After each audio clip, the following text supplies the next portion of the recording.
I'm joined now by someone who's also been the target of politically motivated violent threats. On Friday, a Pennsylvania man pleaded guilty to making threats to kill Congressman Eric Swalwell of California. And Congressman Swalwell joins me now. Congressman, I want to talk about that case, but first, just your reaction to hearing, again, according to the federal complaint, what appears to be the words of the suspect himself, explaining what his own motivation was for what he did.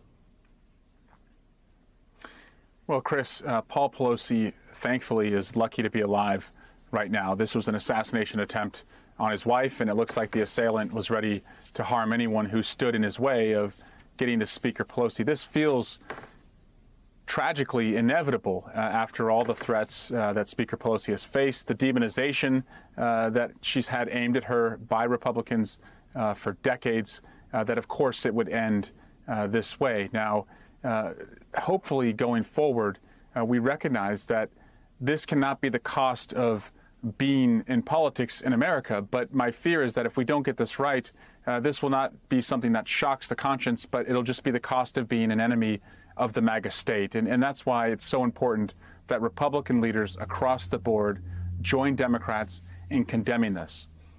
We saw Kevin McCarthy, Mitch McConnell, and others come out and condemn it, and condemn it unequivocally very quickly. But then we also saw the evolution of, among prominent figures on the right, the ex-president's son sort of joking about it, making this like snide joke in reference to this completely ludicrous invented fabrication about what happened, which is completely belied by the facts. So there's this sort of like, yes, the most prominent people, establishment figures saying, no, this is, saying the right things. And then around that, a lot of wink, wink, nudge, nudge, and joking. What do you think about that? Well, I think that if Kevin McCarthy is going to denounce it, and actually, I don't think he's really denounced it too publicly. Nothing on his social media platforms, which have the widest audience.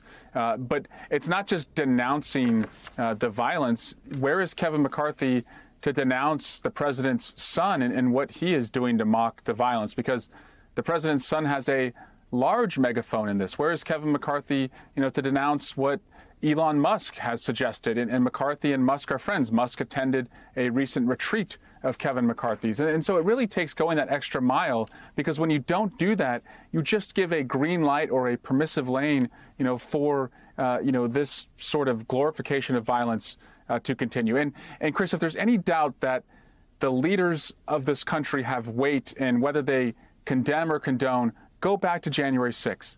Donald Trump incited, inflamed, and aimed that mob at the Capitol. But when you saw Donald Trump say it's time to go home, to a T, people on site interviewed by journalists said, we're leaving because Donald Trump said it's time to go home. Yes, and there's also, to your point, it seems to me, different forms of condemnation. You can say quite explicitly, not only do we condemn this, if you contemplate this or advocate this or think this is a good idea, we don't want you as part of our movement. I mean, there are ways to be as explicit and denunciatory as possible that, again, I think, to your point about getting this right, let me ask you this when you say get this right, and then I want to turn to this individual who pleaded guilty. When you talk about demonizing the Speaker of the House, it does seem to me that it's a fine line, right? The opposition party is going to, at some level, demonize members of the other party. Some could say that Mitch McConnell has been demonized by Democrats and on and on. Like, what specifically is that line for you as a participant in politics who understands that it ain't beanbag and people are going to be very critical of other folks? Yeah.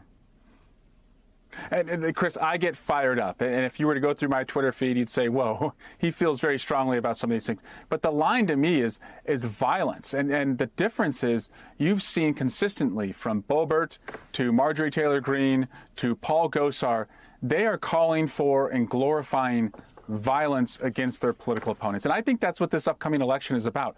Will we be a country that decides its future through violence, or will we decide it through voting? And one side seems more comfortable with violence than they do with voting right now. And I think that's on the line in 8 days. The individual who pleaded guilty to issuing death threats towards you, his name was Joshua Hall. During the calls, he claimed he had an AR-15 rifle, said that he wanted to shoot the congressman. He intended to come to Swalwell's office with firearms, that if he saw the congressman, he would kill him per the Department of Justice. Do you view this as part of the job? Do you view this as particularly unnerving? Do you view this as something that's new to politics? How do you view it? Yeah, it's unnerving, Chris. I've got 3 kids, 5 and under, and just taking them trick-or-treating earlier this evening, was a little unnerving. It's not going to shake me. I'm not going to change, what I say or how I speak out. But the people around you, they sit on the X. They're the ones who are at the house all the time. Your staff are at the office all the time. I'm the one on the move. It's much harder to find me than it is to find your family. So, of course, you worry about what it could mean for your family. And that's why I just believe the antidote to this is unity among Democrats and Republicans to condemn violence every time it happens, and also to condemn those who glorify the violence that is taking place. Yeah, I want to ask about a detail here, because it does seem to me that we know this individual, again, has this blog, and it's sort of, I think the NBC article about it sort of captured it well, like, aliens, communism, anti-vax, January 6th, sort of whatever paranoid conspiracy is in the ether, he seemed to sort of cotton onto. But in this report from the San Francisco Police Department, the criminal complaint, that the SFPD recovered zip ties in Pelosi's bedroom in the hallway near the front door of the Pelosi residence. In addition, law enforcement searched a past backpack, found, among other things, a roll of tape, white rope, 1 hammer, 1 pair of rubber and cloth gloves, and a journal. And I have to say that the zip ties, to me, echoed January 6th, as did this idea of him invoking being like, as the revolutionaries were under British tyranny. Yeah, he went there to kill. And speaking of that revolutionary talk, we heard that from Ted Cruz. We heard that from Marjorie Taylor Greene leading up to January 6th. Most Americans, if you go to their Facebook page, they've got pictures of their family, their dogs, their favorite sports teams, maybe hunting with their kids. This guy had conspiracy theories about January 6th, COVID, and other nonsense that looks just like the Facebook pages of Ted Cruz, Marjorie Taylor Greene, Lauren Boebert. And the problem is, when they conduct themselves by espousing violent rhetoric, people like this guy take it as the gospel and they carry out the violence. All right, Congressman Eric Swalwell, thank you so much for your time.